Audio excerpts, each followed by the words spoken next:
नमस्कार, स्वागत है आपका हमारे खास कार्यक्रम हरियाणा डायरी में। मैं हूं आपके साथ राजश्री थवाई। और इस कार्यक्रम का एक ही उद्देश्य है कि आप तक हरियाणा के हर उस विकास की जानकारी पहुंचाई जाए जो मुख्यमंत्री मनोहर लाल के नेतृत्व में लगातार की जा रही है। तो बने रहिए हमारे साथ और देखते रहिए हमारा खास कार्यक्रम हरियाणा डायरी।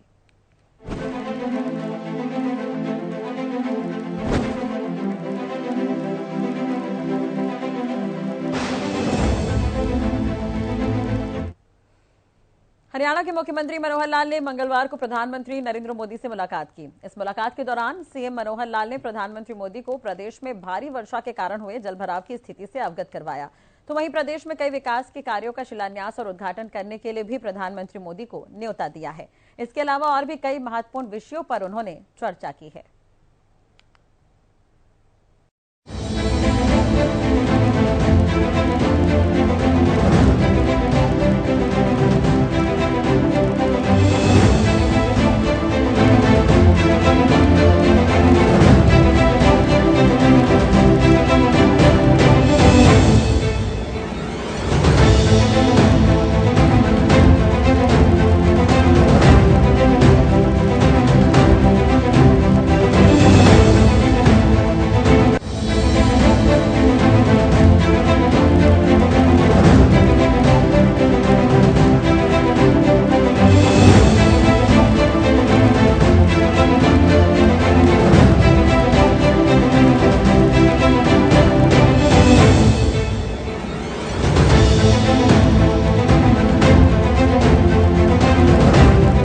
प्रदेश भर में भारी बारिश के कारण कई जगहों पर स्थिति चिंताजनक बनी हुई है।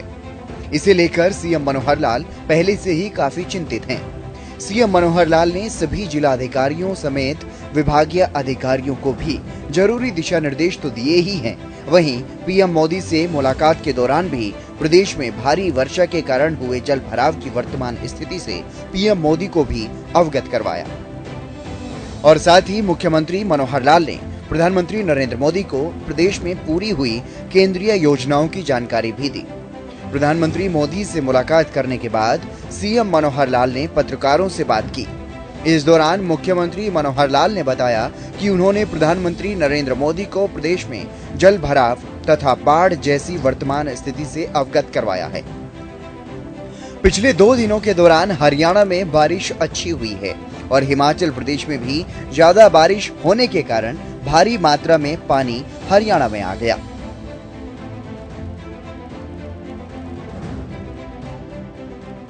अभी हमारी जो लोकसभा के चुनाव की तैयारी के नाते से जितनी भी हमारे पास योजनाएं आई थी केंद्र की ओर से वो सब हमने संपन्न की हैं। उसकी भी जानकारी एक एक करके उन्होंने पूछी भी है, मैंने बताई भी है सब जगह की।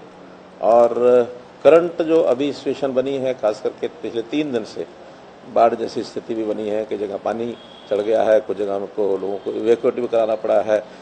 हरियाणा में भी बारिश अच्छी हुई है, लेकिन इसका हिमाचल में जो पानी ज़्यादा आया है जिसके कारण से हमारे यहाँ पानी का बहाव ज़्यादा हुआ, कुछ नुकसान भी हुआ है, तो वो भी जानकारी मोटे रूप से मैंने उनको दी है।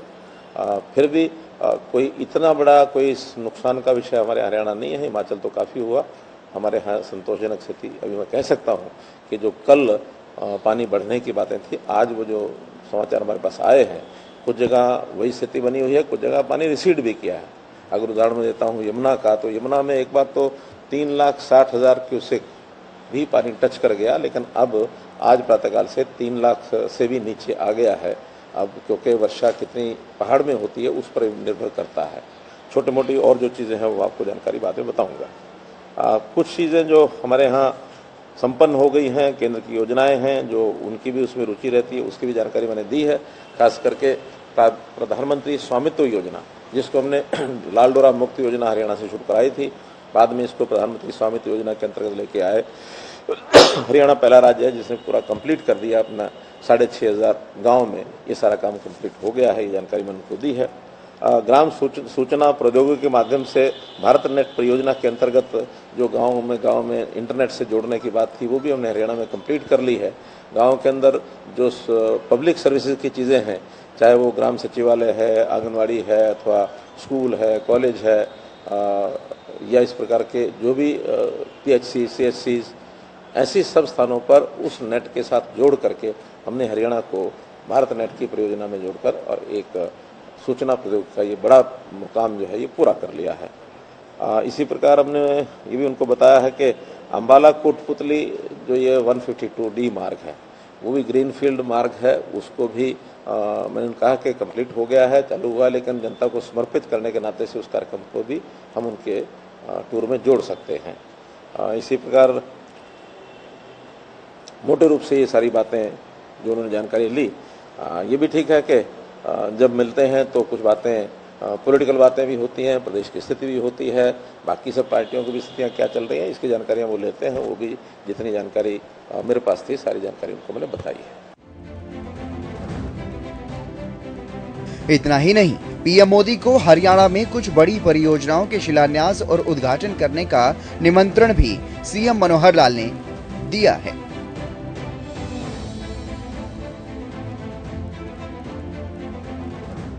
प्रधानमंत्री जी से मिलने का समय मुझे मिल गया था, मैं कुछ दिनों से कोशिश कर रहा था, उनके भी कार्यक्रम लगातार थे, हमारे भी बने हुए थे, तो आज समय उनका मुझे मिला। रूटीन में वैसे कोशिश रहती है मैं 2 महीने 3 महीने में एक बार मिल के आता हूँ और जो सामान्य जो भी जानकारियाँ होती हैं आदान प्रदान की वो करते हैं। आज के विषयों में मुख्य रूप से जैसा एक तो मैंने समय उनसे मांगा है, निमंत्रण दिया है, हरियाणा में कोई ना कोई एक बड़ा कार्यक्रम करें, उसके लिए कुछ शिलान्यास आदि के भी विषय हैं जिसके बारे में मैंने चर्चा की है, जिसमें खास करके एक तो ये जो हमारा अरावली का सफारी पार्क है इसका शिलान्यास बहुत जल्दी हम कराने की स्थिति में होंगे। वो अगर हमें समय मिल जाएगा तो उनके आगमन पर बड़ी रैली भी करेंगे, उसका शिलान्यास कराएंगे। इसी प्रकार रेवाड़ी जिले का जो एम्स का प्रोजेक्ट है वो भी बहुत दिनों से पेंडिंग था, उसकी सब फॉर्मेलिटी ज़मीन की हैंड ओवर हम कर चुके हैं, तो उसका भी शिलान्यास का निमंत्रण मैंने उनको दिया है। एक ही समय में दोनों भी कराए जा सकते हैं, तो इस नाते से ये कार्यक्रम है।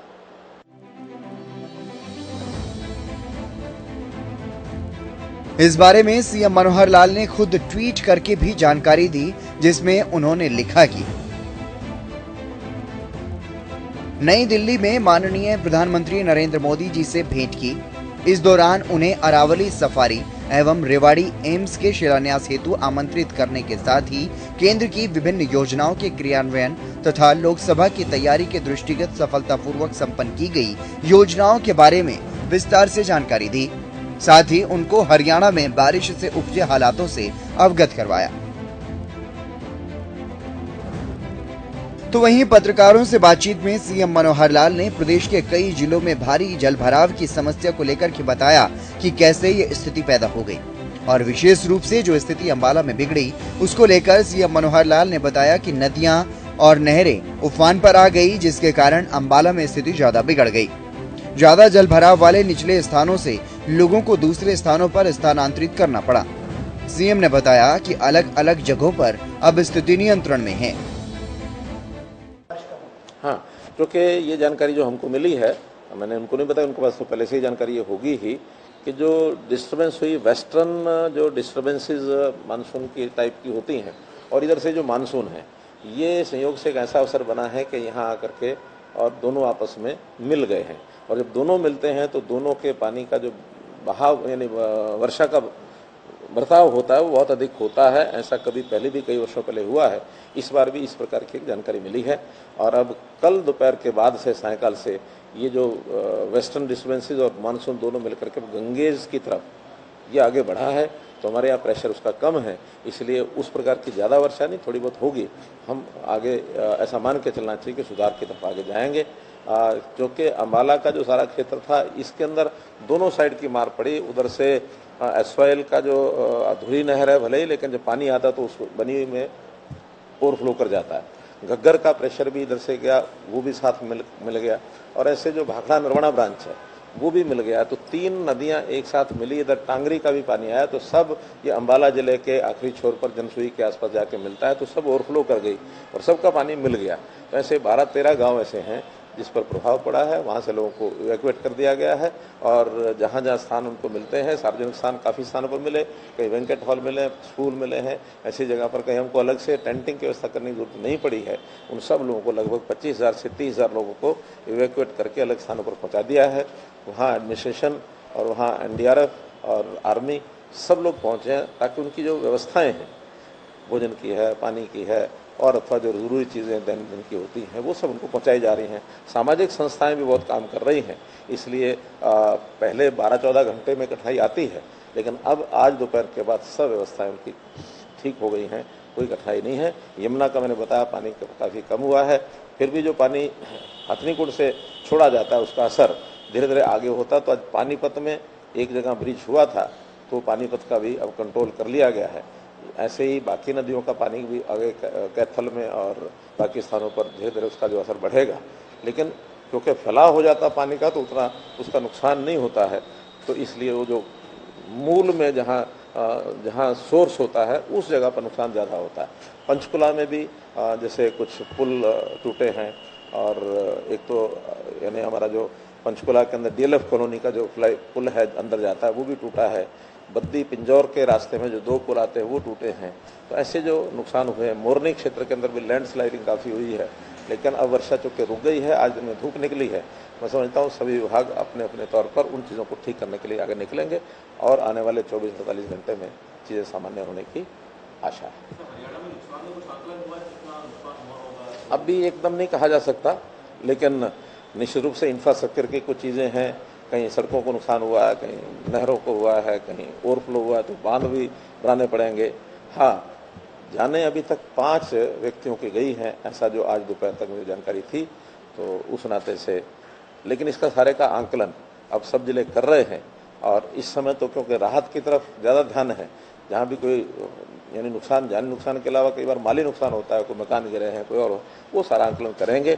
और मैं विश्वास दिलाता हूँ हरियाणा की जनता को कि किसी का भी कोई भी नुकसान हुआ है उसकी भरपाई सरकार के द्वारा की जाएगी। आपको जानकारी है कि पिछले 4 दिन से जो वर्षा का प्रकोप बहुत अधिक मात्रा में हुआ और वर्षा केवल यहाँ हरियाणा में ही नहीं बल्कि जो पास के प्रदेश हैं, चाहे हमें हिमाचल प्रदेश से जो वहाँ वर्षा हुई, बादल फटा, वो पानी भाव उसका आया तो उसका नुकसान हुआ है। उत्तराखंड का भी जो पानी है वो भी यमुना के माध्यम से काफ़ी लेवल यमुना का ऊँचा हो गया था। पंजाब से भी चाहे वो भाखड़ा नरवाना का जो नहर है या फिर एसवाइल उसके पानी का ओवरफ्लो है, तो ऐसे सब तरह के पानी की जो मार है वो हरियाणा के कुछ जिलों में पड़ी है और सबसे ज़्यादा अगर उसका नुकसान होता दिख रहा है मुझे वो अम्बाला जिले में। अम्बाला जिले में कई गांव तो बहुत ज़्यादा प्रभावित हुए हैं और संयोग से यहाँ नदियाँ नाले भी काफ़ी, यहाँ मारकंडा का भी असर है, यहाँ टांगरी का भी असर है, यहाँ घग्गर का भी असर है और यहाँ एसवाइल का असर भी है, यहाँ भाखड़ा और जो नरवाना नहर है उसका भी असर है। वैसे सबका असर होने के बाद पानी का ओवरफ्लो भी हुआ है। लगभग 40 गांव ऐसे हैं जहां पानी का प्रभाव ये गया है, कहीं 2 फुट होगा तो कहीं 8 फुट होगा, लेकिन घरों में भी पानी घुसा है। इवैक्यूएशन का काम भी हमने किया और जहां जहां जो सहायता पहुंचाने की बात है वो लगातार हमने की है। मुख्यमंत्री मनोहर लाल ने कांवड़ियों से भी विशेष अपील की है कि सभी को ट्रैफिक के नियमों का पालन करना चाहिए। जो रास्ते उनके लिए बनाए गए हैं उन्हीं पर उन्हें जाना चाहिए।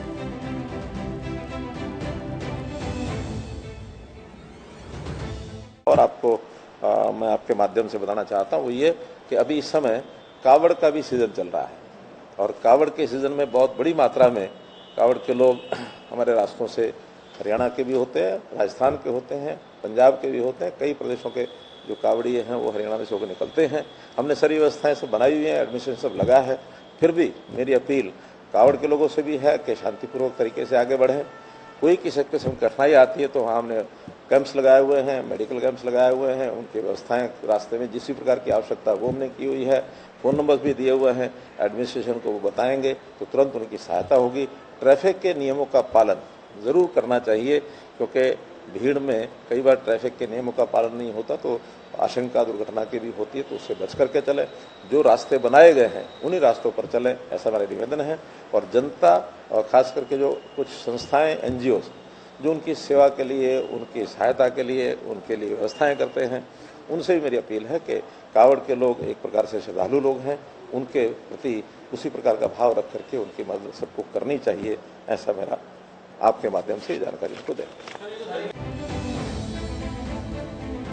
पीएम मोदी से मुलाकात के बाद मुख्यमंत्री मनोहर लाल ने बताया कि उन्होंने प्रदेश की स्थिति से पीएम मोदी को अवगत करवाया और साथ ही भारी बारिश के कारण जो हालात पैदा हुए उसके बारे में भी जानकारी दी। इसके अलावा प्रदेश के राजनीतिक हालातों को लेकर भी चर्चा हुई। तो वहीं हरियाणा में कई बड़ी परियोजनाओं की शुरुआत के लिए पीएम मोदी को न्योता दिया। आपको बता दें कि प्रधानमंत्री नरेंद्र मोदी और मुख्यमंत्री मनोहर लाल की ये मुलाकात नई दिल्ली स्थित प्रधानमंत्री आवास पर हुई। मुलाकात करीब आधे घंटे तक चली।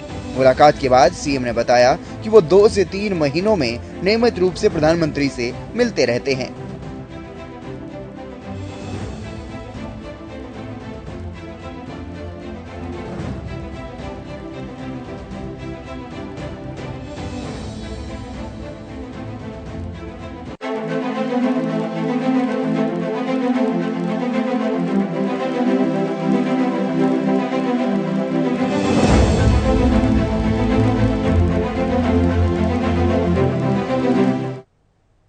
हरियाणा के मुख्यमंत्री मनोहर लाल का ड्रीम प्रोजेक्ट जल्द ही पूरा होने वाला है। आपको बता दें कि सभी औपचारिकताएं लगभग पूरी हो चुकी है। हरियाणा में दुनिया का सबसे बड़ा जंगल सफारी पार्क बनेगा। अरावली की पर्वत श्रृंखला पर बनने वाले इस जंगल सफारी के शिलान्यास के लिए सीएम मनोहर लाल ने प्रधानमंत्री नरेंद्र मोदी को न्योता दिया है।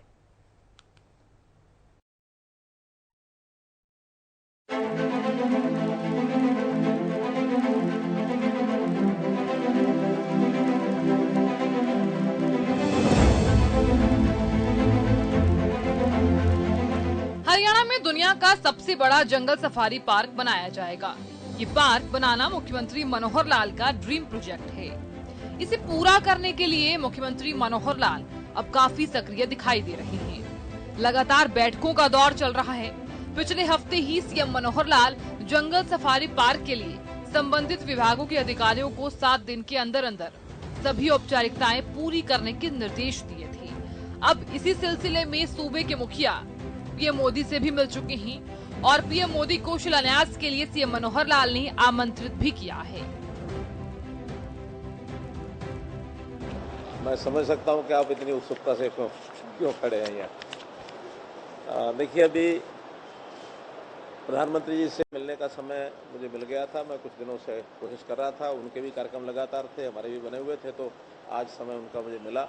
रूटीन में वैसे कोशिश रहती है, मैं 2 महीने 3 महीने में एक बार मिल के आता हूँ और जो सामान्य जो भी जानकारियाँ होती हैं आदान प्रदान की वो करते हैं।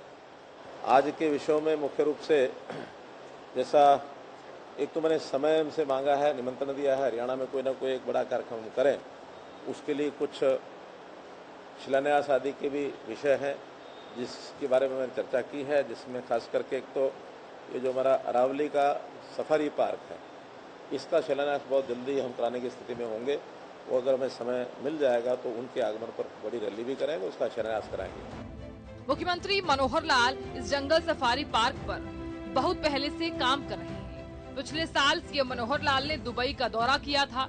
विशेष रूप से वहां की शारजाह जंगल सफारी का दौरा किया और हरियाणा में दुनिया की सबसे बड़ी जंगल सफारी बनाने पर उसके बाद काम शुरू किया। इस दौरे के बाद सीएम मनोहर लाल ने बताया था कि इस जंगल सफारी पार्क के लिए गुरुग्राम और नौ जिलों में अरावली क्षेत्र में 10,000 एकड़ भूमि को चिन्हित किया गया है। इस जंगल सफारी में सभी प्रकार के जानवर और पक्षियों की प्रजातियां लाने का प्रयास किया जाएगा।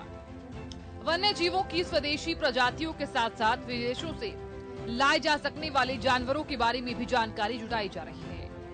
एक बड़े स्केल की एक जंगल सफारी, इसका निर्माण हम करने जा रहे हैं। उसके लिए जगह लगभग 10,000 एकड़ ऐसा हमने ईयरमार्क कर ली है।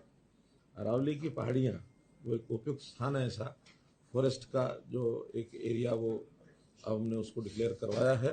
तो फॉरेस्ट एरिया डिक्लेरेशन के बाद वहाँ एक जंगल सफारी वो बनेगी। तो उस सफारी को बनाने के लिए कई प्रकार की जो कंसल्टेशंस हैं वो चल रही हैं और इंटरनेशनल लेवल के और जो कंसल्टेंट्स हैं उनसे भी कंसल्ट करेंगे ताकि एक अच्छी लेवल की सबसे बड़ी सफारी एक प्रकार से ये होगी। अलग अलग जोन्स इसके अंदर जो विचार किए गए हैं, 10 जोन लगभग होंगे इसमें। एक बड़ा हर्पेटेरियम जिसमें रेप्टाइल्स, स्नेक्स आदि का एक एरिया होगा। एवरी बर्ड पार्क जो एक एनक्लोज्ड एरिना होगा बर्ड्स के लिए, ताकि एक बड़ा क्षेत्र हर प्रकार के छोटे बड़े जो पक्षी हैं उनको वहाँ रखा जा सके, और उनके लिए अंदर सारी व्यवस्थाएं भी होंगी, लेकिन वो बर्ड्स मौसम के हिसाब से वहाँ रहेंगे ताकि वहाँ पर रहने के लिए उनको एक उचित वातावरण भी मिल सके। शेर जो है इनके अलग अलग 4 जोन होंगे। लायन होगा, टाइगर, पैंथर, चीता भी हम कोशिश करेंगे कि एक जोन उसके लिए बनाया जा सके। फिर शाकाहारी जानवर जितने भी रहते हैं उसमें उसका भी एक बड़ा क्षेत्र वो बनाएंगे।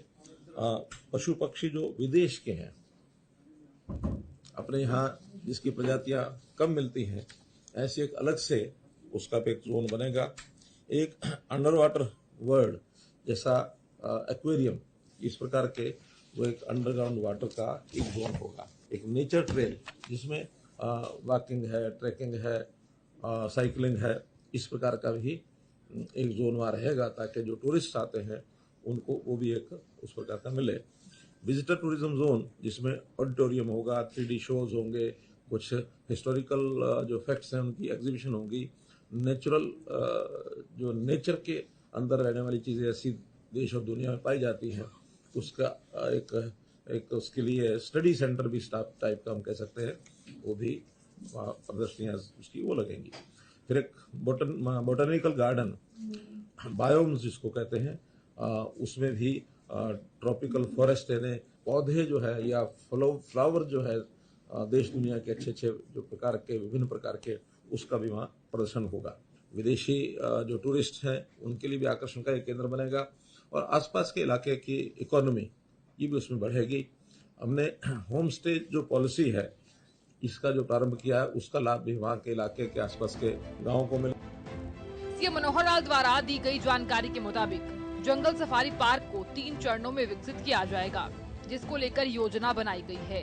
पहले चरण को पूरा करने के लिए 2 साल का लक्ष्य निर्धारित किया गया है।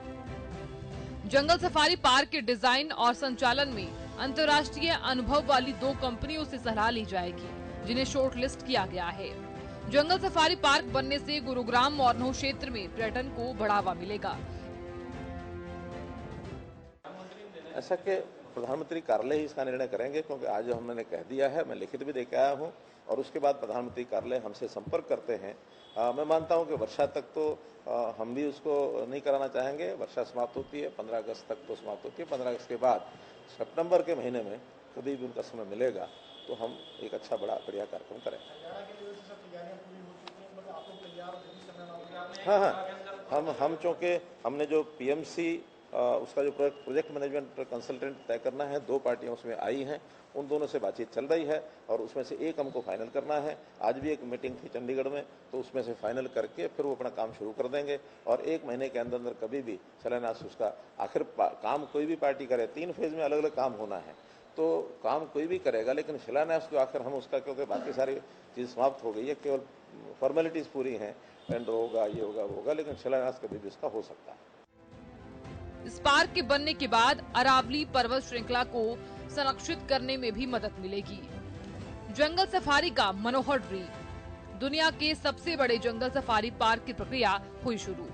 सीएम मनोहर लाल का ड्रीम प्रोजेक्ट है जंगल सफारी पार्क। गुरुग्राम मोरनो जिले में फैली अरावली पर्वत श्रृंखला पर बनेगी जंगल सफारी। लगभग सभी औपचारिकताएं हो चुकी हैं पूरी। करीब 10,000 एकड़ जमीन पर बनेगी दुनिया की सबसे बड़ी जंगल सफारी। जंगल सफारी पार्क विकसित होने के बाद अरावली पर्वत श्रृंखला होगी संरक्षित। गुरुग्राम मोरनो क्षेत्रों में पर्यटन को भी बढ़ावा मिलेगा। जंगल सफारी पार्क को 3 चरणों में किया जाएगा विकसित। पहले चरण को पूरा करने के लिए लगभग 2 साल का लक्ष्य निर्धारित। जैव विविधता पार्क अवधारणा के अनुरूप विकसित होगा पार्क में लगभग सभी प्रकार के जानवर और पक्षियों की प्रजातियां लाई जाएंगी। यहाँ की जलवायु में रह सकने वाले विदेशी जानवरों पर किया जा रहा अध्ययन। सुल्तानपुर झील की तरह माइग्रेटेड बर्ड के लिए झील की भी होगी व्यवस्था। विलुप्त होती प्रजातियों को संरक्षित कर बचाने का भी बनेगा केंद्र। मुख्यमंत्री मनोहर लाल का ड्रीम प्रोजेक्ट है जंगल सफारी पार्क, और जंगल सफारी के लिए सीएम मनोहर लाल लगातार बैठकें कर रहे हैं ताकि जल्द से जल्द ये ड्रीम प्रोजेक्ट पूरा हो सके। दुनिया की सबसे बड़ी जंगल सफारी बनने का हरियाणा को काफी फायदा होगा। दुनिया भर से यहाँ लोग पहुँचेंगे, जिससे पर्यटन को बढ़ावा मिलेगा। साथ ही क्षेत्र के लोगों को भी इसका फायदा होगा। इसके साथ साथ अरावली की पर्वत श्रृंखला भी संरक्षित होगी। हरियाणा डायरी में आज के लिए बस इतना ही। खबरों के लिए बने रहिए हरियाणा न्यूज पर। नमस्कार।